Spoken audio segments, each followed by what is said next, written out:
지난 시간에 야곱이 자기 장인 라반이 집을 비운 사이에 가족들과 종들과 재산을 가지고서 몰래 도망쳐 나온 이야기를 소개해 드렸습니다. 바로 그 다음부터 오늘의 성경 이야기가 시작되는데 창세기 31장 21절 22절입니다. 그가 그의 모든 소유를 이끌고 강을 건너 길리앗 산을 향하여 도망한 지 3일 만에 야곱이 도망한 것이 라반에게 들린지라.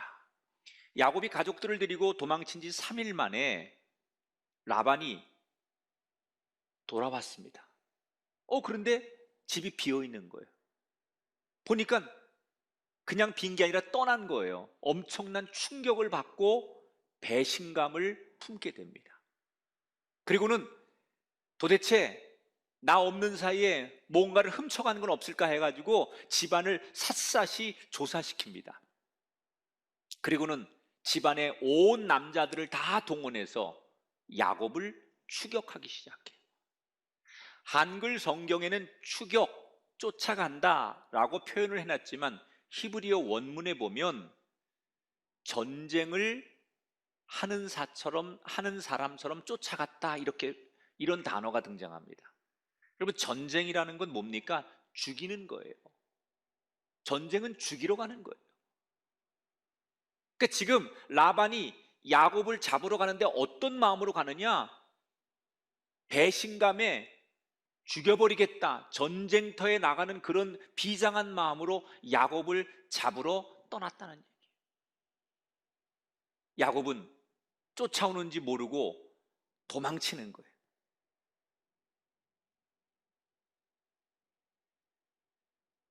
중무장을 한 이 라반의 군인들이 얼마나 분노해서 마치 사냥개가 그냥 어떤 사냥감을 향해서 막 짖으며 질주하듯이 이 라반의 군인들이 야곱을 잡겠다고 추격을 합니다. 그리고 야곱이 도망친 지 열흘 만에 야곱을 거의 따라잡았어요.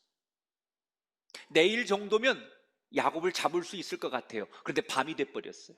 밤에는 위험하니까 전진을 못하고 오늘은 여기서 잠시 텐트 치고 잠을 자고 내일 잡자. 그리고 라반이 잠을 잡니다. 그런데 그 밤에 하나님께서 꿈속에 라반을 찾아오셨어요. 그리고 뭐라고 얘기하느냐, 24절에 보니까 밤에 하나님이 아람 사람 라반에게 현몽하여 이르시되 너는 삼가 야곱에게 선악간에 말하지 말라 하셨더라. 자, 꿈에 나타난 하나님께서 라반에게 강력하게 경고하시는 거예요. 나는 야곱의 하나님이다.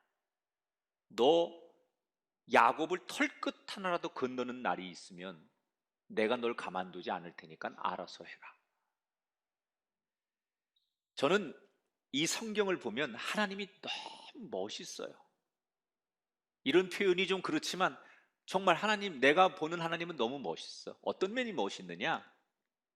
하나님은 당신을 소개할 때 아주 선명하게 당신을 드러내요. 뭐라고 얘기하느냐? 나는 아브라함의 하나님이다. 나는 이삭의 하나님이다. 이렇게 자기의 정체성을 드러내시는데 오늘 뭐라고 얘기해요? 나는 야곱의 하나님이다. 지금 야곱을 쫓아가는 라반에게, 야곱이 두려워해야 하는 원수 같은 라반에게 나타나셔서 하나님이 첫 마디가 나는 야곱의 하나님이다. 저는 마치 하나님이 저한테 나를 너무 사랑하시고 나를 대변하시면서 누군가에게 나는 김학중 목사의 하나님이다, 이런 하나님으로 보이는 거예요. 그 얘기는 여러분에게 하나님은 남의 하나님이 아니에요. 결코 야곱의 하나님만이 아니라 이 하나님은 여러분의 하나님이에요. 나의 하나님이에요. 무슨 일이 있으면 하나님이 다른 사람에게 뭐라고 표현하느냐? 나는 아무아무의 집사의 하나님이다. 나는 누구누구 자매의 하나님이다. 이렇게 하나님이 여러분의 하나님으로 누군가에게 말씀하신다는 거예요. 지금 야곱은 자기 스스로 아무것도 할 수 없어요. 절대 위기 상황에 모인 거예요. 라반이 중무장하고 쫓아오는데 야곱은 아녀자들과 가축들을 데리고 도망가잖아요. 도망갈 수도 없어요. 싸울 만한 능력도 없어요. 꼼짝없이 죽게 생겼어요. 그런데 이 절대절명의 위기 상황에 닥치자 누가 개입하세요? 하나님이 개입하시는 거예요. 우리가 인생을 살다 보면 꼭 야곱처럼 오도 가도 못하는 절대 위기의 상황을 만날 때가 있어요. 예컨대 여러분 가족들 중에나 여러분 자신이 의사조차도 죄송합니다, 더 이상 저희가 어떻게 치료해 드릴 수 없습니다. 아무것도 할 게 없어요. 우리가.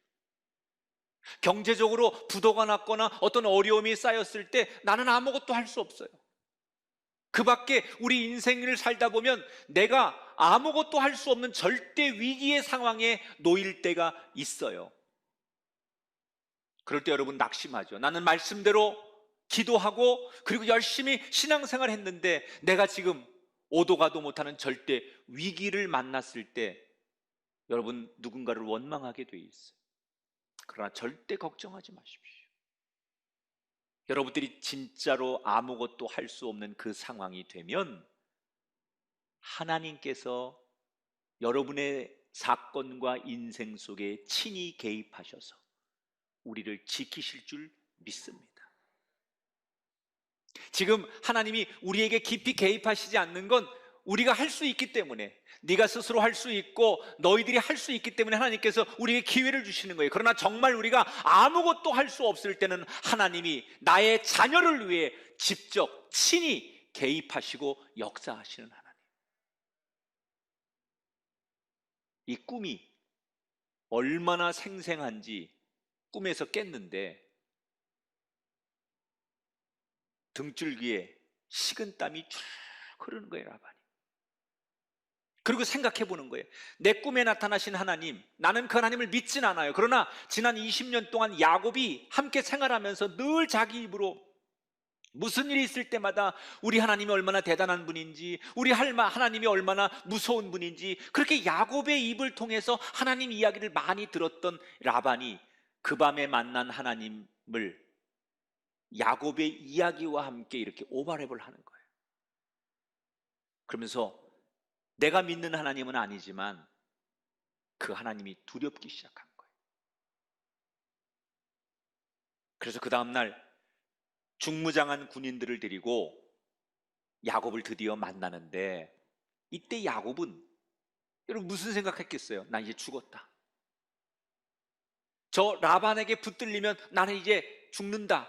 이런 생각이었을 텐데 의외로 이 라반이 아까 얘기한 전쟁하는 마음으로 야곱을 잡으러 갔는데 죽이겠다고 처음엔 출발을 했는데 막상 야곱을 딱 만나서 뭐라고 말하느냐, 죽이지 않고 점잖게 훈계를 하는 거예요. 자네 어쩌자고 이렇게 엄청난 일을 벌였는가? 떠나면 떠난다고 얘기를 해야지. 자네 아내들이 내 딸 아닌가?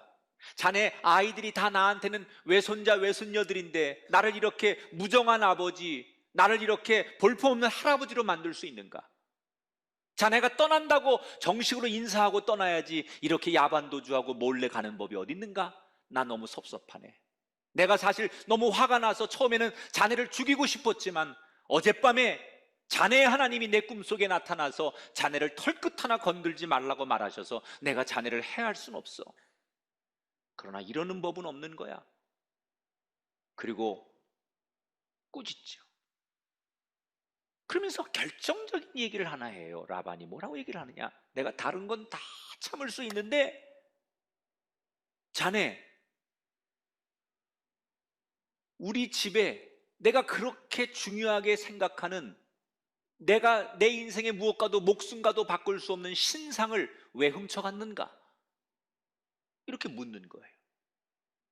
이게 무슨 말이냐면요, 당시 고대 중동에서는 이방 사람들은 각각 집집마다 자기의 가족과 자기의 가정을 지켜주는 수호신, 이걸 드라빔이라고 하는데, 이런 거를 깎아서 하나씩 다 집에다 신상을 만들어 놔요.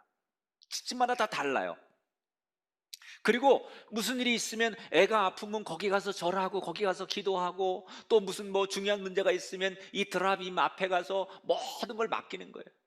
마치 옛날 우리 삼신 할미 그런 것처럼 우리 할머니들이 그랬던 것처럼 그런 미신 우상을 섬기는 드라빔이 있었는데 이 라반에게도 이걸 너무너무 의지하고 이걸 중요하게 생각하는 거예요. 자기 가정을 지키는 수호신이니까 얼마나 귀하게 생각하고 신성하게 생각하겠어요. 근데 이게 없어진 거예요. 분명히 야곱이 훔쳐갔다는 거예요. 근데 야곱은 훔치지 않았군요. 기가 막힌 거예요. 자기는 하나님을 믿는 사람이에요. 그래서 이 수호신 우상 따위는 믿지도 않고 더군다나 이건 필요하지 않기 때문에 자기가 훔쳐갈 리가 없는데 자기 보고 훔쳤다고 하니까 야곱이 당당하게 큰 소리 치죠. 무슨 말씀이십니까? 그걸 왜 훔칩니까?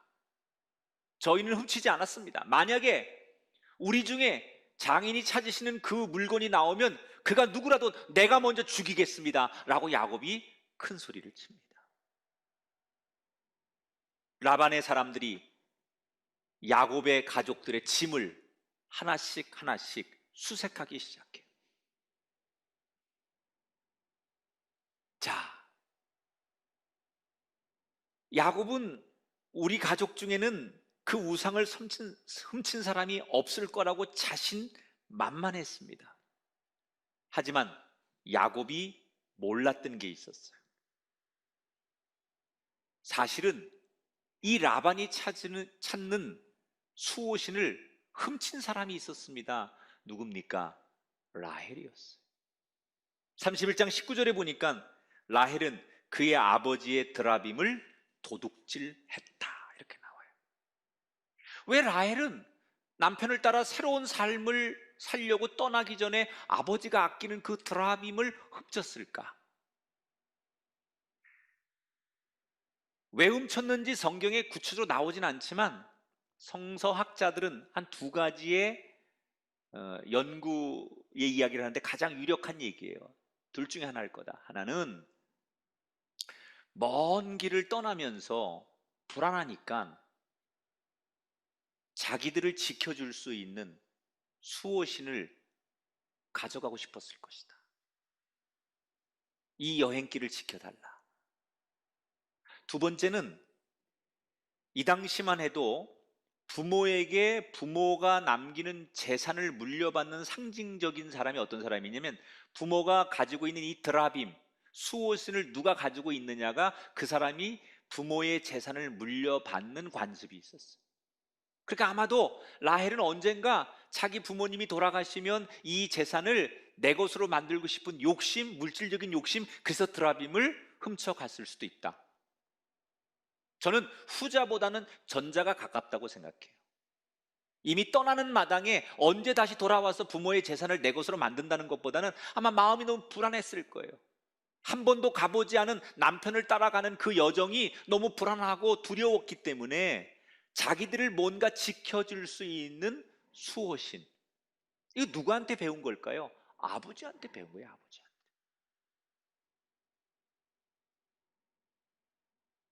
재밌죠 여러분? 마치 오늘날로 말하면 가정 예배를 드리면서 손으로 부적을 만지작 하는 그 모습하고 비슷해요. 어려운 상황이 되자 수호신을 의지하고 싶었던 이 라헬의 모습, 이건 어릴 때부터 아버지에게 배운 거예요. 아버지가 무슨 일만 있으면, 어려운 일만 있으면 그 수호신 앞에 가서 빌고 수호신 앞에 엎드리고, 이걸 늘 어린 딸이 보고서 자연스럽게 자기의 인생에 어려움이 오자 아버지처럼 수호신을 의지하는 거예요. 몸으로는 과거를 버리고 하나님이 원하시는, 하나님을 예배할 수 있는 그 땅으로 몸은 가고 있지만 정작 자신의 영혼은, 자신의 마음속에는 옛날에 배운 과거의 껍질에 갇혀 있는 거예요. 이게 지금 야곱 일행을 죽음의 위기에 몰아넣는 거예요. 여러분에게는 어떤 드라빔이 있습니까? 아직도 예수 믿겠다고 이 자리에 나와 앉아 있지만 하나님을 나의 아버지라고 부르고 찬양도 하고 기도도 하지만 여전히 내 안에 라헬처럼 버리지 못한 드라빔을 가지고 계신 분은 안 계십니까? 오늘 그 드라빔을 버릴 수 있게 되길 바랍니다. 몸만이 아니라 내 속에 진정한 속사람까지도 내 과거를 다 내려놓을 수 있는, 이 과거를 깨트릴 수 있는 편안하고 익숙한 삶의 일부를 버릴 수 있는 결단과 용기가 있게 되기를 주님의 이름으로 축원합니다. 자, 이렇게 라반 일행들이, 야곱이 분명히 야곱의 일행 중에 누군가가 이 드라빔을 가져갔을 거라고 생각하고 수색을 하기 시작하는 거예요.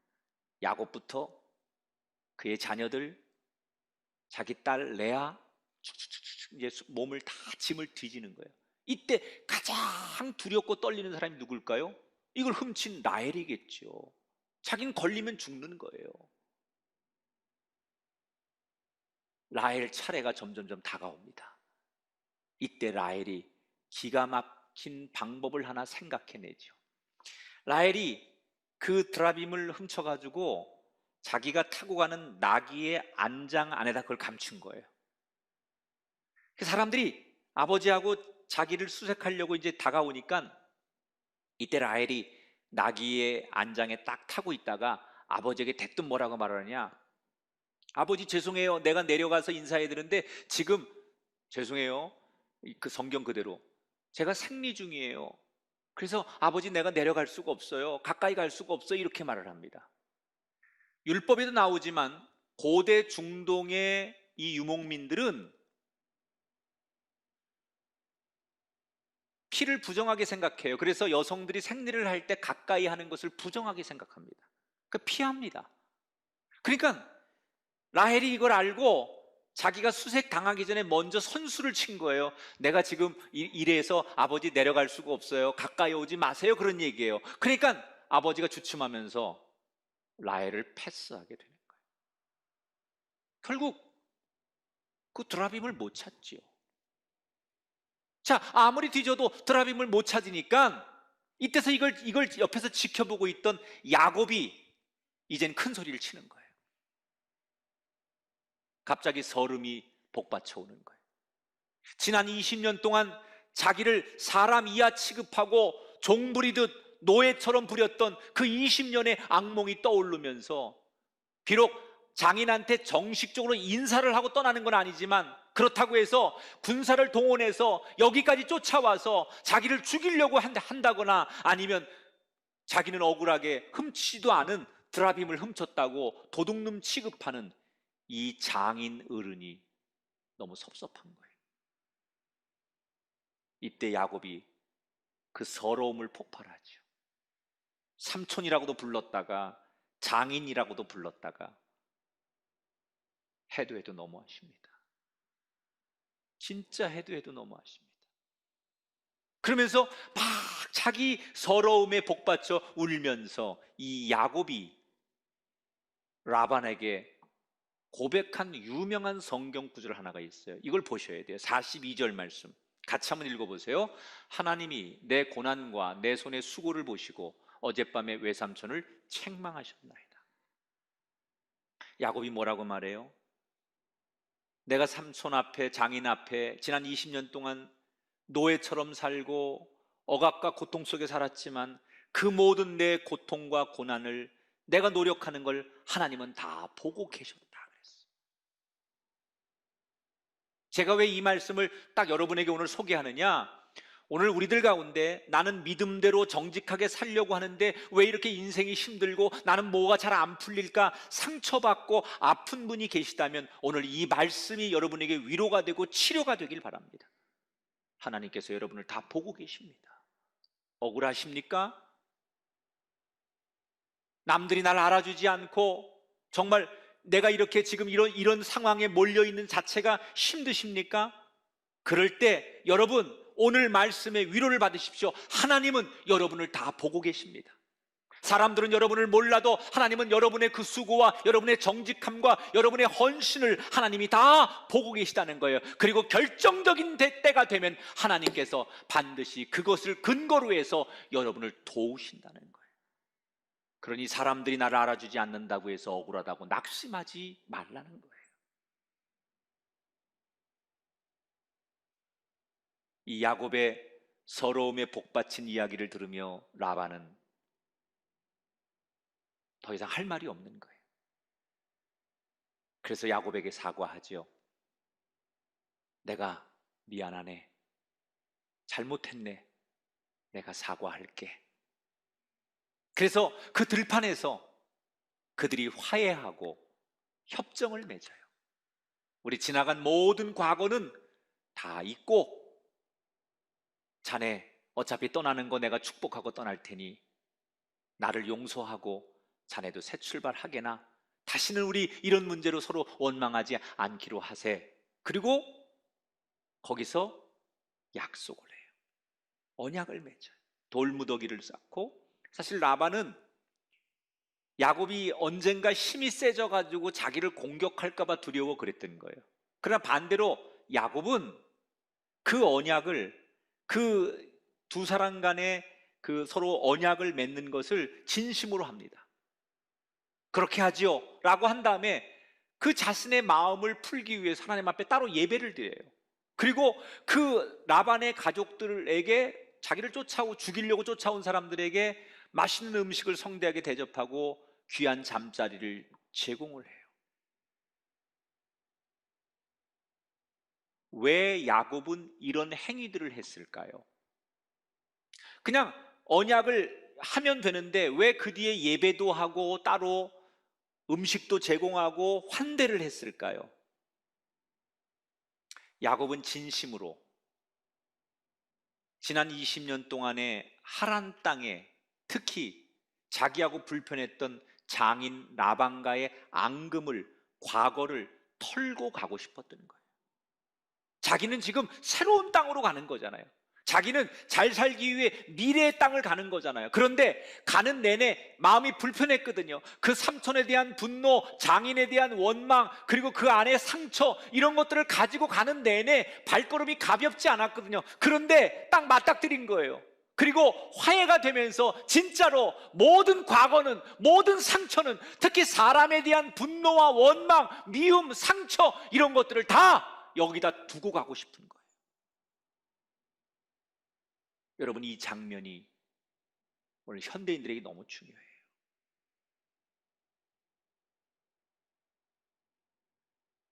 야곱이 그동안 당한 걸 생각하면 복수하고 싶은 마음이 당연한 거예요. 그러나 야곱은 오늘 결정합니다. 앞으로 가기 위해 지나간 과거의 앙금은 버리고 가겠다는 거예요. 여러분, 이기는 게 중요합니까? 목적지에 가는 게 중요합니까? 우리가 지금 약속의 땅을 가는 사람들인데 가는 도중에 누구를 만나서 나를 괴롭힌다고 그 사람을 이기는 게 그렇게 중요합니까? 목적지에 가는 게 더 중요한 거예요. 무거워진 발걸음에 짐을 내려놓으면 여행하는 발걸음이 가벼워지는 거예요. 야곱처럼 내가 가려고 하는 인생길에 앙금과 상처와 누구를 향한 원망을 내려놓으면 내 삶의 발걸음이 더 가볍게 하나님이 허락하신 약속의 땅을 갈 수 있는 거예요. 성공하는 사람들은 공통점이 있어요. 버려야 할 때 잘 버린다는 거예요. 우리의 영혼도 잘 되려면 버려야 됩니다. 특히 나의 경험, 내가 공부했던 것, 내가 알았던 것, 내가 신념처럼 여겼던 것, 내 지식, 내 스펙, 내 과거의 자리, 자랑거리, 이 모든 껍질을 깨트리셔야 돼요. 내가 옛날에 어떤 사람인 줄 알아? 내가 잘 나갈 때 이런 사람이었고, 내가 이렇게 대단했던 사람이고, 한때 내가 이렇게 힘 있는 사람이었어. 아직도 그 과거의 껍질에서 깨어나지 못하는 사람이 있어요. 그 과거 껍질을 깨세요. 거길 뛰쳐나오세요. 여러분이 그 과거 껍질에서 깨어져 나올 때 하나님이 그때부터 여러분을 어미새처럼 우리를 먹이시고 돌보시게 될 줄 믿습니다.